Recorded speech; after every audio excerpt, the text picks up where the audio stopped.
Hello, hello. I don't think I've ever done a live in here before, so this is a new one. And the prompt was this morning when I was making my morning loaf. I make sourdough pretty much every day, and I had a bit of an epiphany, and I was like, oh my God. And the more I thought about it, the more it kept pinging. And so I thought I'd come in and share it, because maybe it will hit a note with somebody or help somebody out. And that is, what the hell has sourdough got to do with life? So a bit of background. I started my sourdough journey about 2 years ago, and I knew that I wanted to make it because I knew that it was better for our family. And not just yet, sweetheart.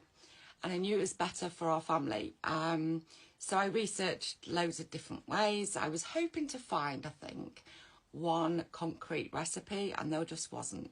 Like, everybody had their own different way of doing it. Everyone had their own timings. Mom. There was loads of terminology that I didn't know, and I just thought that, yeah, I'll have to start. I'll dive in and figure it out as I go along. And those first few loaves in those early days absolutely sucked. Like, they were in different, like, some didn't rise, some were overproofed, the yeast didn't work. Like, there was just so many problems. Occasionally I'd produce a really nice loaf and I was really proud of myself, but I'd try and do exactly what I did and it just wouldn't work. The children hated it. Like, they were just like, can't you just make our normal bread? We don't like this, it tastes different. And I was like, God, I'm putting all this effort in and nobody even likes it. So I gave up for a while and I went back to making just normal yeast bread because it was comfortable. I knew exactly what I was doing. I didn't have to give it any thought.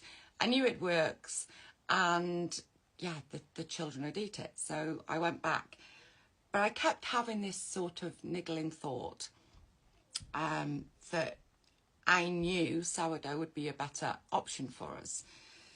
And it kept niggling and kept niggling. Every time I made a normal bread and opened a packet of yeast, I was like, I shouldn't be doing it this way. It'd be so much better if I could make it myself and have the knowledge that I'd cracked it and that I could do it. So I started again. I stopped for about 3 months and I was like, no, I'm going to give it a go. And this time, what I changed was the part that I'd neglected is the reason everyone's recipes and methods are different is because the biggest defining factor in making it is the environment that it's made. Like, yeast, the yeast grows with the environment that it's in. The bacteria in your home is going to be different to other people's homes. The temperature of your home is going to be different to everybody else's homes. So this time I'd watched videos rather than looking at recipes. And I went by how theirs looked and how they were saying it felt. And so I started again, and this time went very much more on look and feel rather than a recipe or exact measurements. If it looked a bit too dry, I added a bit more water. If it looked a bit too sticky, I added a bit more flour. And it made a massive, massive difference. And I started making decent loaves. The children wanted to try them, and as a result, they started enjoying it, and they started preferring it to the normal bread. So I stopped making the normal bread, and we were tickety-boo happy along. But the one thing that I neglected to realise was that during the year, your environment changes. Like, the temperature changes, in the winter, depending on whether you've got the heating on. One minute it's like the environment of summer, the next minute it's freezing, and it had haphazard results. And so it took a long, long time of wanting to give up, but wanting to know that I wanted to make it in the winter because it's a really wholesome thing to do in the winter. And so I was like, right, I need to nail it. And this is the first year that I've made sourdough in the winter. And it was just trial and error, learning to adapt to the season that we were in. And there's still been a few flops where I've got it wrong, but more and more it's consistent. And yeah, so back to this morning, I was doing it and I was like, there's quite a few metaphors between this and life. Like, how often do we try to make our lives better, but give up after a few attempts because it's not working?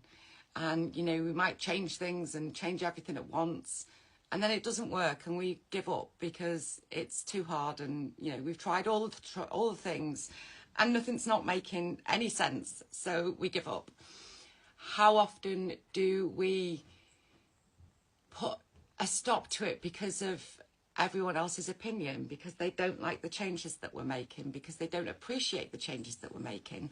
So we go back to what's familiar and what we know, because that's the easy path. How often do we take into account the season of life that we're in? Like, it's all very well being all jolly and joyful in the long sunny days of summer, but what are we doing in the dark, glum, grey days of winter? And I don't mean that actually for winter and summer, but I kind of do as well. Like, I'm a winter baby, I love winter, but how can we embrace those days and learn to see the joy in the cold and the dark days and the beauty that that brings in itself, rather than just getting to January and everyone's like, oh, I want it to be summer already, I'm over winter. How can you learn to embrace those seasons? How often do we ignore that niggle that tells us there's a better way, and we stay in our comfort zone because it's familiar and it's easy, and we don't want to make the changes because that's scary and unpredictable and we don't know how that's going to turn out. But it's that niggle is there for a reason, and whether it's a niggle to make bread or whether it's a niggle to pursue something else in your life, that niggle's there for a reason, and it's usually because it will lead to a better way, whether that's better bread or, you know, a better life or whatever. And so, yeah, it just really surprised me. I was on my own little wavelength of all the different comparisons. And that's all I came in to say, really. I hope this resonated with someone and you don't all think I'm completely crackers. But it was just a musing of mine this morning and I wanted to share it.